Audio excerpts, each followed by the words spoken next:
Universidad Santiago de Guayaquil, con Laborde, Carmen Padilla, Karina Gobea, Jody Padilla.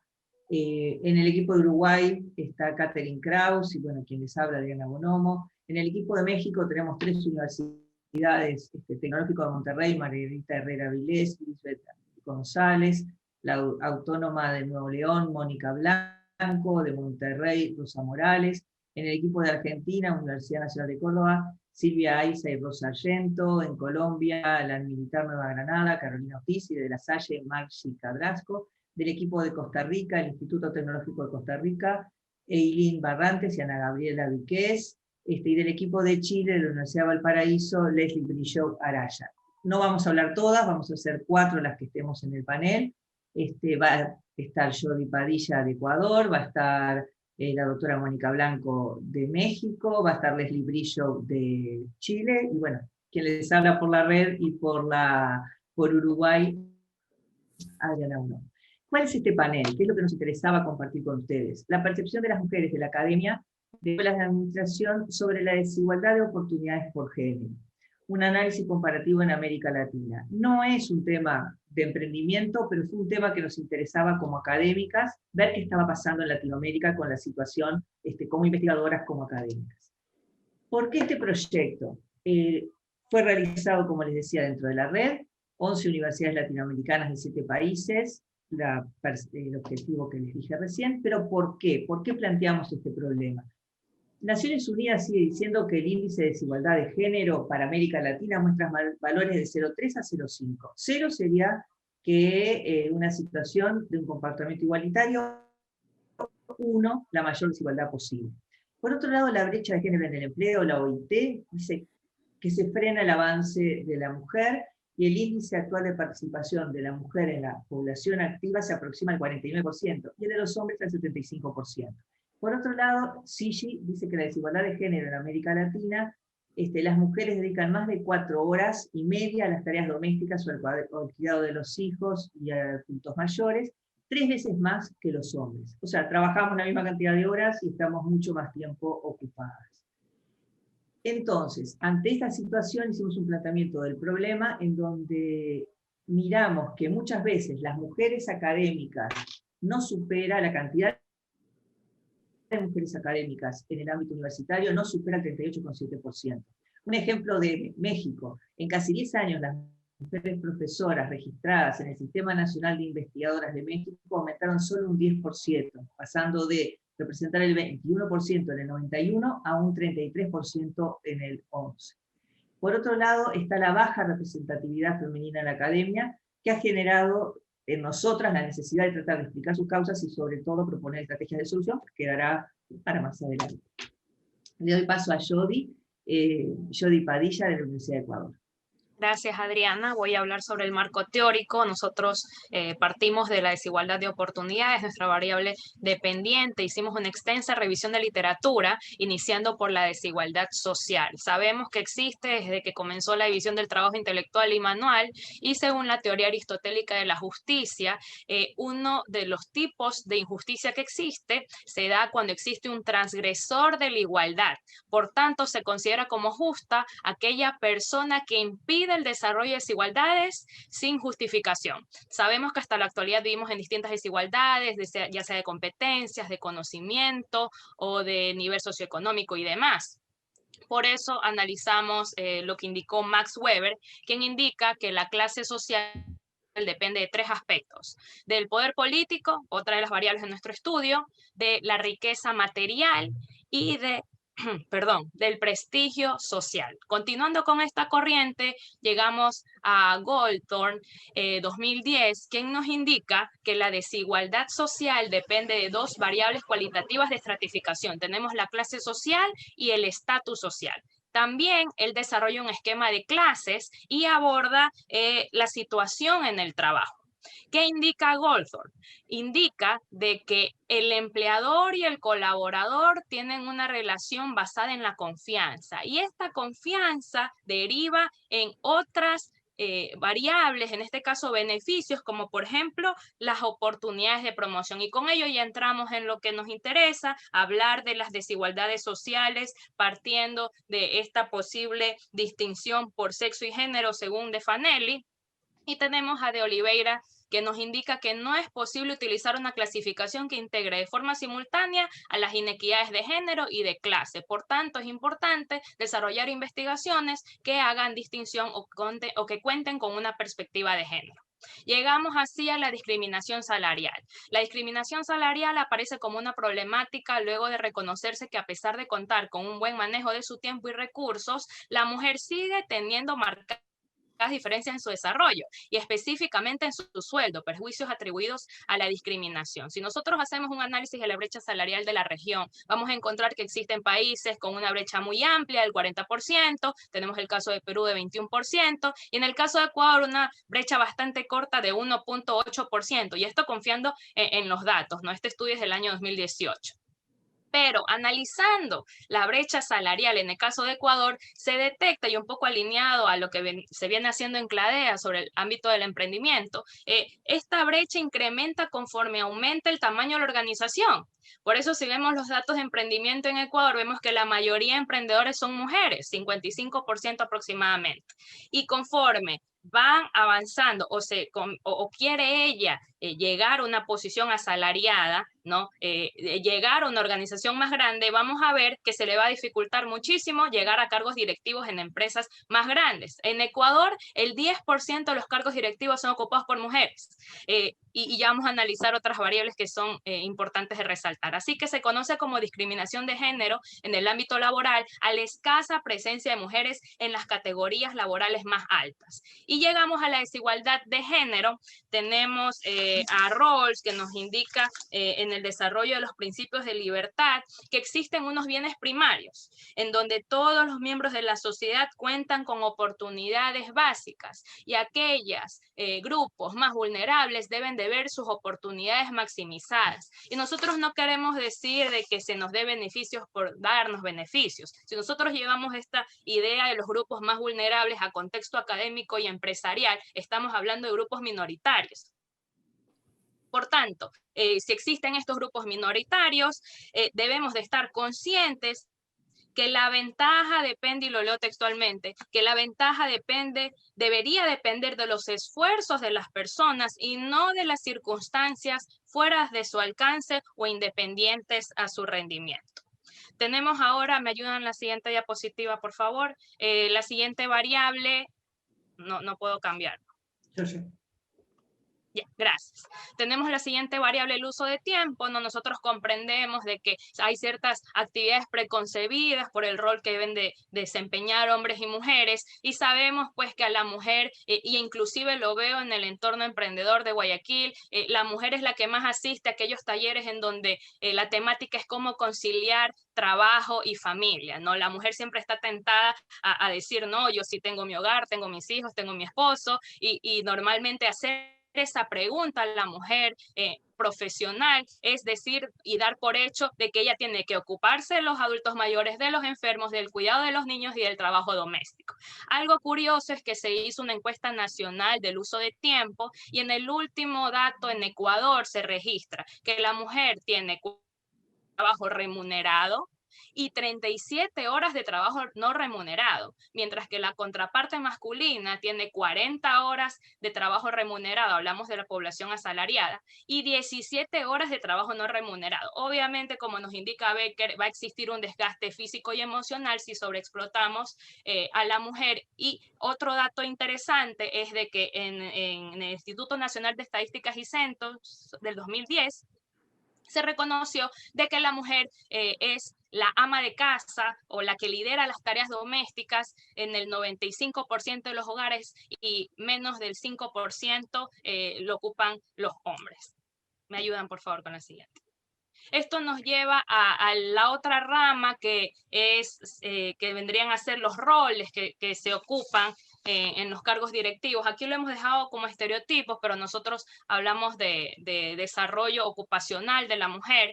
Y si nosotros nos vamos al contexto de antaño, sabemos cómo se clasificaron los roles, llegamos a la era industrial y por el tema del manejo de maquinarias y la profesionalización, pues los hombres fueron los primeros en desarrollarse en estos ámbitos, pero ya comienza a haber mayor participación femenina a partir de la Segunda Guerra Mundial. En el caso de América Latina vemos que la mujer participa de un 20 al 25% para el 85%. ¿Y qué sucede? Pasamos de la era industrial, la mujer quiere formar parte de la actividad económica, llegamos a una época de servicios. ¿Y qué sucede en la época? La división por sexo. Las actividades marcaron una concentración masculina en ocupaciones con mayor retribución económica y una mayor concentración femenina en ocupaciones de menor estatus y remuneración. Teníamos el piloto, necesitábamos la azafata. Teníamos al doctor, necesitábamos la enfermera. Teníamos al gerente, necesitábamos la asistente. Y lamentablemente ahí comienza una diferenciación estratos y clases socioeconómicas basadas en el género y la discriminación salarial.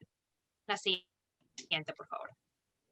Llegamos entonces al desarrollo profesional, ¿no? Ya hablamos del tiempo, que hay que considerar el tiempo, cómo se está invirtiendo el tiempo, hablamos de la ocupación, ahorita hablamos del desarrollo profesional y académico, y tenemos aquí como primer análisis el hecho de los estudiantes, cómo está distribuido los estudiantes. ¿No? Tenemos que el 12.27% de la población masculina está tratando de acceder a un título universitario y el 12.81% de la población femenina lo está haciendo ligeramente un poco más elevado, y esto lo podemos notar en nuestras clases. Vemos que a veces hay más presencia femenina, aunque esto es alterno a ciertas carreras en donde se ve mayor presencia masculina. No creemos que una carrera es femenina o masculina, pero en general en la educación es la mujer la que está accediendo más a la educación. Y según el filósofo Michael Serres, las mejores alumnas, estudiantes, las mejores egresadas, en su mayoría son mujeres. Pero ¿dónde está? ¿Qué está pasando de pasar del ámbito académico al ámbito profesional? No vemos las gerencias y no hay presencia femenina, a pesar de que cuenta con la misma capacitación académica. Bueno, vamos al trabajo doméstico. La mujer ecuatoriana tiene su primer hijo entre los 20 y 21 años, una época, por favor, una época muy importante para su desarrollo profesional, pero ya se encuentra ocupado trabajando desde los 15 años en las tareas domésticas, y ustedes saben que si una mujer, una joven se le inculca a desarrollar el trabajo doméstico, difícilmente se desvinculará de este rol conforme pasen los años. Y en cuanto a la población económicamente activa, el porcentaje de mujeres en actividades profesionales y científicas o técnicas, hablamos de STEM, ciencia, tecnología, ingeniería y matemáticas, es del 2,2%. Y en los resultados vamos a ver que no necesariamente una mujer docente es una mujer investigadora. Lamentablemente en el Ecuador la principal actividad de una mujer es la ganadería, la agricultura y la pesca, con un 22%. Siguiente. Y llegamos a nuestra última variable, que es el poder político, como ya nos lo veía adelantando Max Weber, ¿no? El rol que desempeña el administrador educativo permite la construcción de liderazgo académico. Por ello, el estudio de los directivos en las instituciones de educación superior ha tomado relevancia en las últimas 3 décadas. Según Google, y esto es una capacitación que se brinda a nivel mundial, somos 2.000 facilitadores que tratamos de promover equidad de género o empoderamiento femenino en la administración y academia. Nosotros tenemos datos que indican que existen 2 formas clave de promover mayor liderazgo femenino en la academia o en cualquier sector. Primero, el líder o lideresa debe de ser inclusivo y generar un espacio de diversidad y diálogo abierto, en donde se elimine esta sensación de que la minoría tiene el síndrome del impostor, ¿no? Entonces, ese es el primer aspecto, un líder que promueva la diversidad, que sea tolerante, y en segundo aspecto, que todos los colaboradores sean dejen esta idea de ser modestos por ser minorías y comiencen a empoderarse y autopromocionarse para estar a la vista del jefe directo y que estén considerados al momento de las promociones de sus colaboradores. Y hablando sobre academia, ¿no? Investigaciones de liderazgo femenino en la educación superior permite mostrar alternativas más democráticas, participativas y éticas, ya que tenemos esta falta de representación femenina. ¿Qué es lo que hacemos? Investigamos el liderazgo femenino, vemos los pros de incluir una mujer en estos cargos, tratamos de convencer de que exista un espacio para que la mujer se desarrolle, pero ¿qué pasa ¿qué pasa en la teoría? Una vez que se alcance una participación equitativa de hombres y mujeres, dejaremos de hablar de liderazgos marcados por feminidades y masculinidades y vamos a dar paso a lo que nos compete también, ¿no? A abrir conversación sobre liderazgos éticos, liderazgos morales, liderazgos de servicio, como ya lo está haciendo el Foro Económico Mundial. Si existe un poco de tiempo al final, al responder las preguntas, puedo hablar sobre este tema. Gracias. Continúe la compañera. Leslie, por favor. Gracias. Bueno, nuestra metodología fue la siguiente. Ante estas problemáticas que también nos explicó Jody, en esta línea de investigación se disparó un proceso de investigación conjunto con varias etapas que hoy estamos presentando.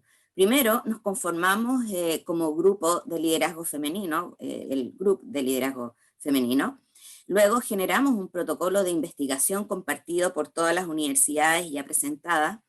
Elaboramos un único instrumento para aplicar entre las 11 universidades, los 7 países. Procesamos la información y finalmente continuamos con el objetivo de publicar. Siguiente. Esta investigación es cuantitativa, de tipo exploratorio, descriptivo, correlación y explicativo, con diseño no experimental y transversal. Se utiliza como técnica de campo la elaboración y aplicación de una encuesta a las académicas que elaboran en las escuelas de negocio de las universidades participantes. Los resultados los capturamos en el SPSS usando estadística descriptiva y regresión lineal múltiple. En total, el instrumento constó de 54 preguntas con 8 apartados. La primera, perfil del encuestado, 9 preguntas, y las variables que nos han recientemente explicado, el uso del tiempo, 9 preguntas, estereotipos, 11 preguntas, desarrollo profesional, 11 preguntas, poder político en la universidad, 10, y finalmente desigualdad de oportunidades, 4 preguntas. Ahora damos paso a la doctora Mónica Blanco, que nos va a hablar un poco de los resultados. Muchas gracias. Bueno, pues los resultados fueron muy interesantes. Creo que el haber hecho este estudio comparativo entre los 7 países fue algo muy importante para nosotros y insisto y agradezco la participación de todos.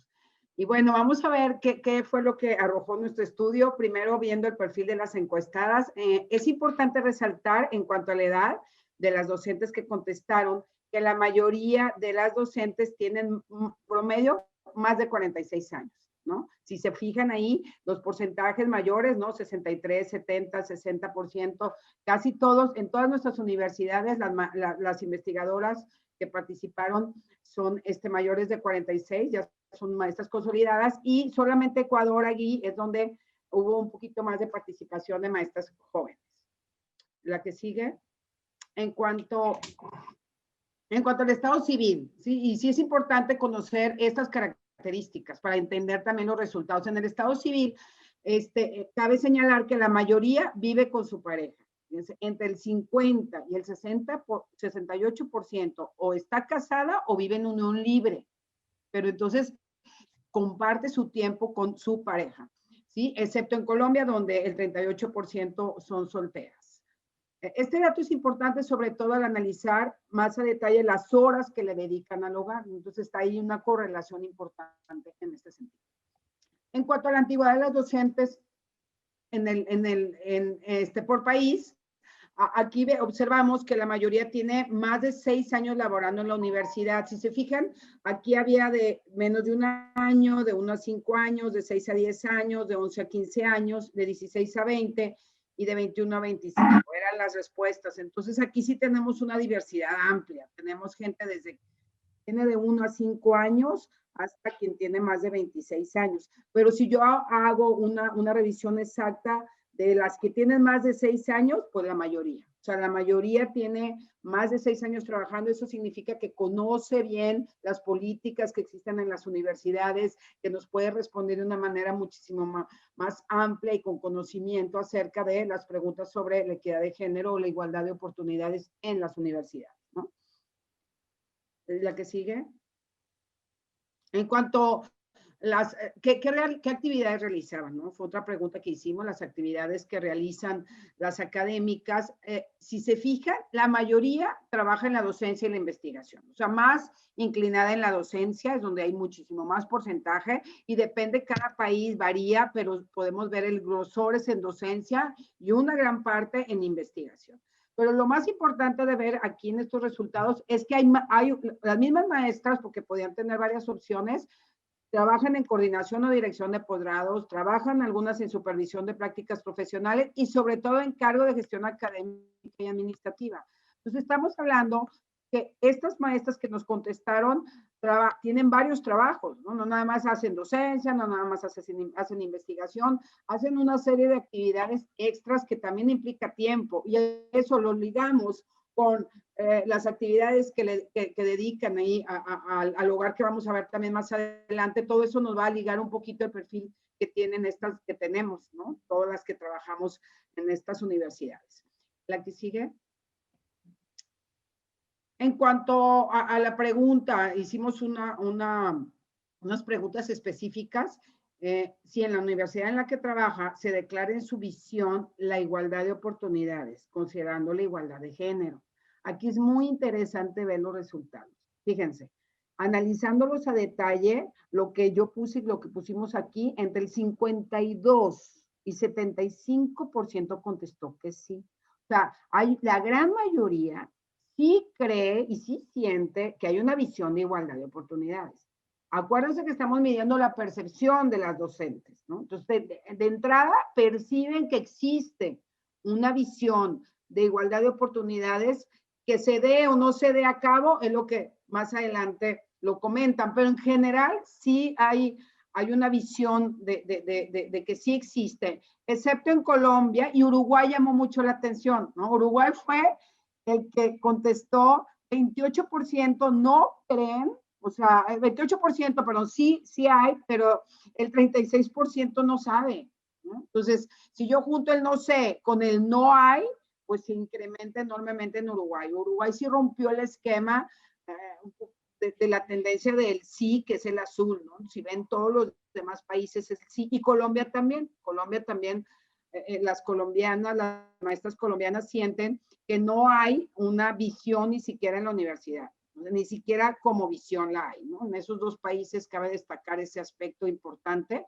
Y otro punto que también, ese sí es general, el no sé, ¿no? O sea, un no sé quiere decir que realmente no lo han oído, entonces quiere decir que también falta. Por eso, para nosotros el no sé implica que a lo mejor no lo han oído en la universidad y no se está haciendo, por eso no se percibe, y por eso dicen no sé. La que sigue. Había otra, la siguiente pregunta era más específica. La siguiente pregunta era conocer en la universidad en donde se trabajaba si se expresaba la igualdad de oportunidades considerando el enfoque de género en los siguientes ámbitos. Y lo primero que nosotros queremos saber aquí era conocer si ellos sabían que existía una unidad especializada del tema, o si había una unidad especializada, que es la verde, el color verde. Y ahí el primer resultado nos muestra pues en que en todos los países sí hay gente que considera que hay y que sabe o que conoce o que ha oído que existe una unidad especializada del tema. Entonces sí se está tocando el tema en las universidades encuestadas.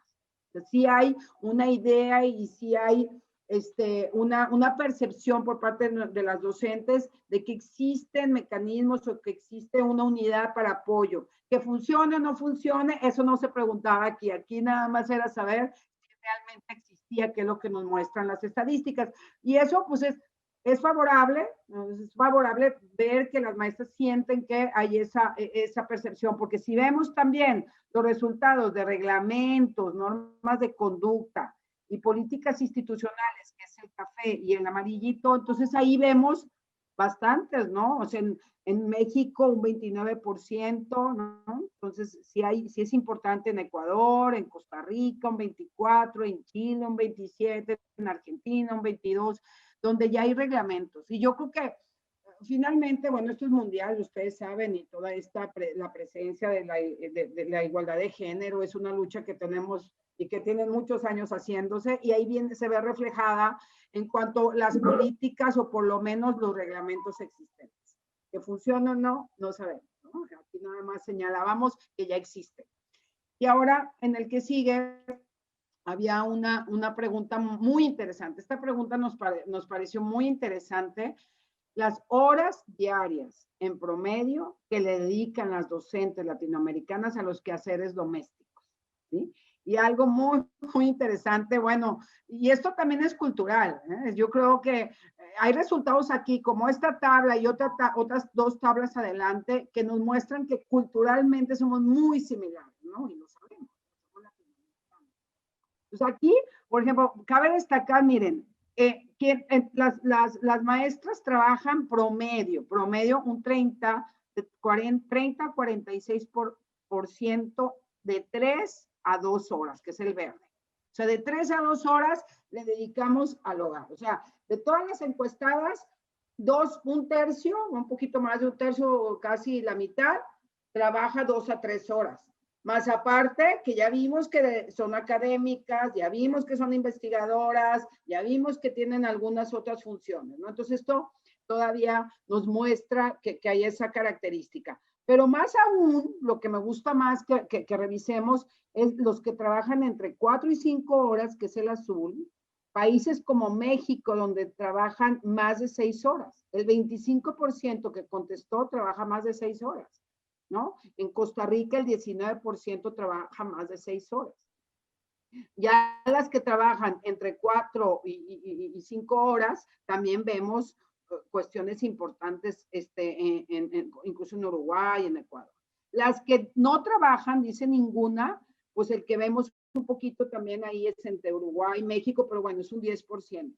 Entonces sí es interesante ver cómo aquí encontramos mucha similitud, cómo la mujer latinoamericana pues sí le dedica muchas horas al hogar. Ahora, si esto lo aunamos y lo correlacionamos con que casi el 60% o más de nuestras, más o menos el 65% de nuestras encuestadas tienen más de 46 años, tienen más de 6 años trabajando en la universidad, pues todo nos da el escenario que vivimos día a día las investigadoras en nuestras universidades. Ahora la que sigue, ya siendo un comparativo más específico que queríamos, si me pasas a la siguiente, con las variables que inciden en la percepción. Este fue muy interesante. Aquí ya fue cuando nosotros hicimos 2 ejercicios, ¿no? El primero, cada quien pues iba a sacar sus perfiles y después hicimos cada quien la ponderación.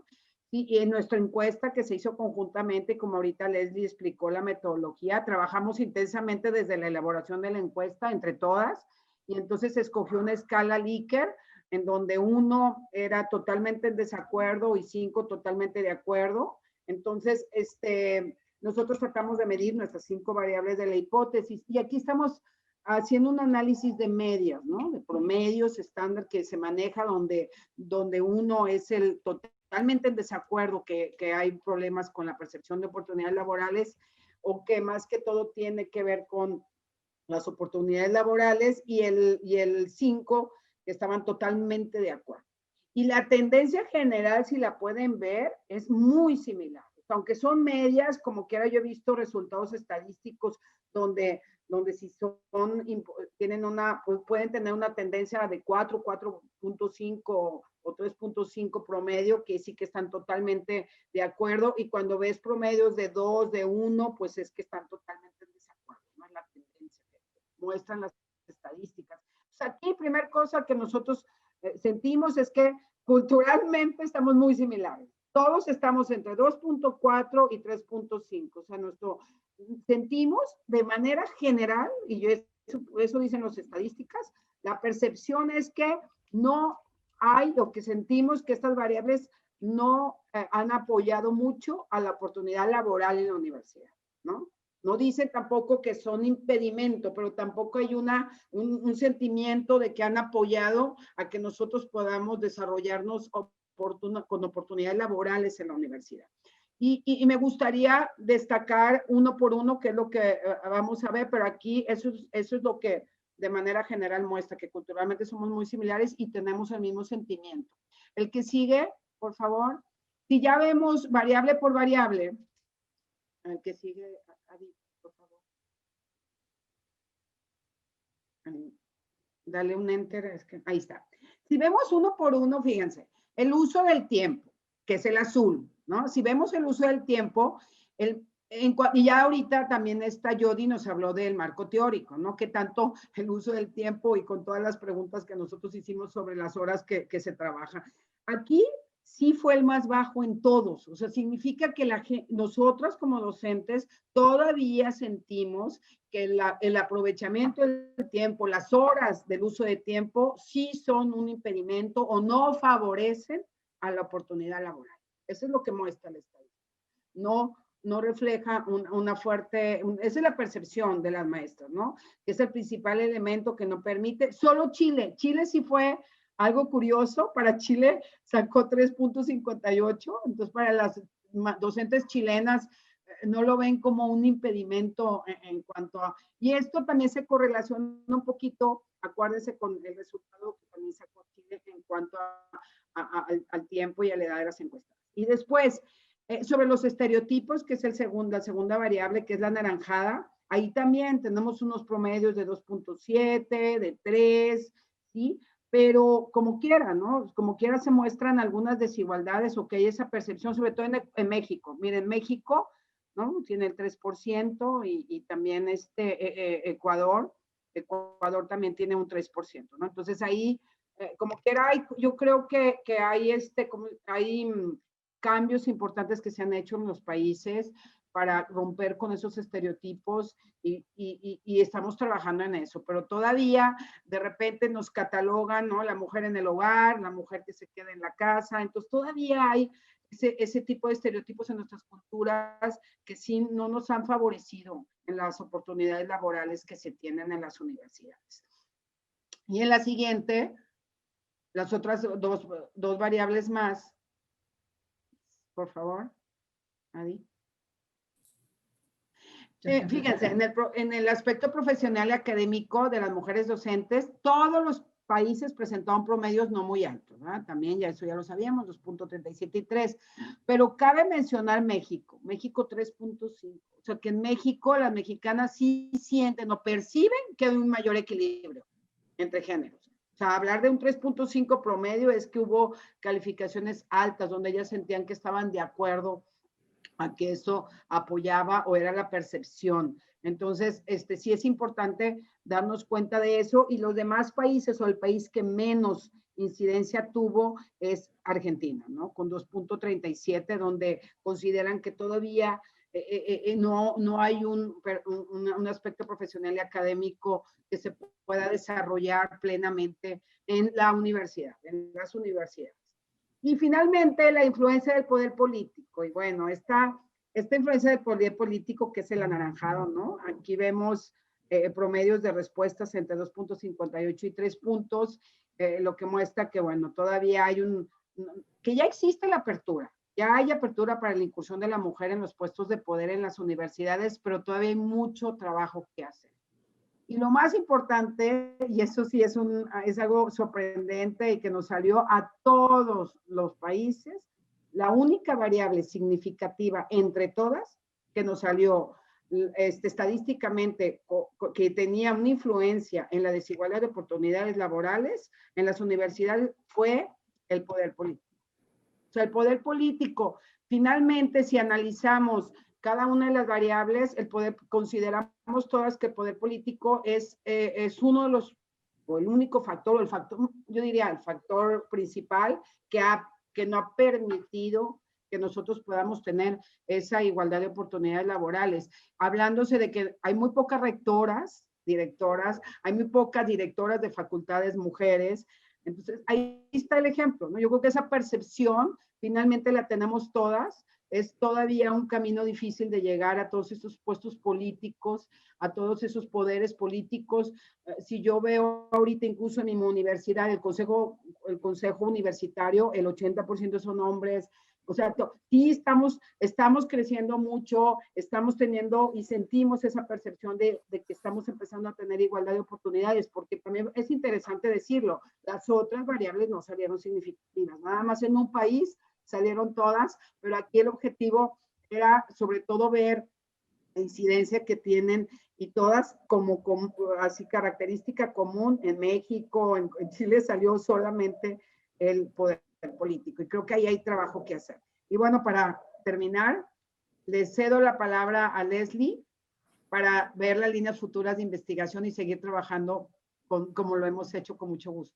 Muchas gracias. Gracias. Bueno, el entusiasmo ya lo tenemos y las líneas de investigación futura, al menos hay 3, hay mucho más todavía que queremos abordar. La más importante tiene que ver con ampliar el estudio a los profesores, a los académicos hombres de las universidades participantes, para comparar precisamente si la percepción que hemos presentado hoy se mantiene cuando incorporamos a nuestros compañeros. Proponer estrategias de mejora que permita una incursión de las mujeres en las oportunidades laborales universitarias. Y, por supuesto, revisar en detalle las políticas existentes en las universidades para conocer si está inmersa efectivamente la perspectiva de género que permita una mayor participación de las mujeres en esta variable tan significativa que es el poder político. Y muchas gracias. Muchas gracias. Bueno, estamos un poco en hora, pero la verdad que queríamos hacer alguna pregunta en particular, alguien que quisiera hacer una pregunta o algo. También invitarlos, que queremos tener una reunión de trabajo el 9 de noviembre a las 15 horas de Perú, 17 de Uruguay, y de Argentina y Chile, pero usamos la hora de Perú porque estamos hablando todos en Perú. Queríamos invitarlos a una reunión en la cual de repente poder hablar, seguir viendo, si se hacer otro tipo de, seguir un poco con estas líneas de investigación que estamos planteando, y queda abierto siempre los llamados desde la red de emprendimiento para que ustedes puedan trabajar con nosotros, generar grupos. La idea es seguir viendo una idea. Esto fue idea de Leslie, que fue la que nos planteó, nos gustó, empezamos a trabajar, y eso es lo bueno de tener una red de emprendimiento, una red Cladeas Group, en donde uno puede generar instancias, y que Cladea nos permita generar algo, aunque sea un spin-off de lo que estamos trabajando. Me parece súper importante eso, que nos den esa oportunidad, y que podamos seguir viendo en otros países, seguir sumándolo, poder seguir analizándolo y dar un aporte desde lo que nos interesa o nos apasiona, pues ya vieron que nos gusta el tema y estamos bastante entusiasmadas con ello. No sé si hay alguna pregunta, estamos medio en horario, entonces me parece importante... Sí. Adriana, yo solamente quería que no dejar pasar de agradecer precisamente a Cladea y en realidad a Yanina, que nos ha permitido, nos ha generado, nos ha ordenado, y así es que a Yanina también un abrazo y agradecimientos por su trabajo. Y para los que no saben, desde Cladea, proyectos, nos apoyaron en todas las etapas, y bueno, Yanina es terrible, Yanina, de Proyectos Cladea, realmente, el hecho de que Cladea esté organizando los Cladea Group, apoyando, generando las instancias en Zoom para reunirse, no es menor, no es menor, y eso es algo que hay que destacar, y gracias, Leslie, por comentar. No sé si tienen alguna pregunta. Yo nada más quiero también agradecerle a todas ustedes, porque este trabajo es de todas, y me encantó trabajar porque todas con un dinamismo nos contábamos, revisábamos, y eso nos une más como maestras, y creo que muy interesante empezar a invitar maestros también para que este grupo crezca, porque finalmente todos estamos inmersas en la investigación y nos encanta. Entonces, qué padre poder tener todos estos países reunidos en estos eventos. Desgraciadamente no nos vimos físicamente, pero el próximo año están invitados a México, los veremos en Guadalajara y ya podemos aprovechar y darnos un fuerte abrazo a todas. Gracias.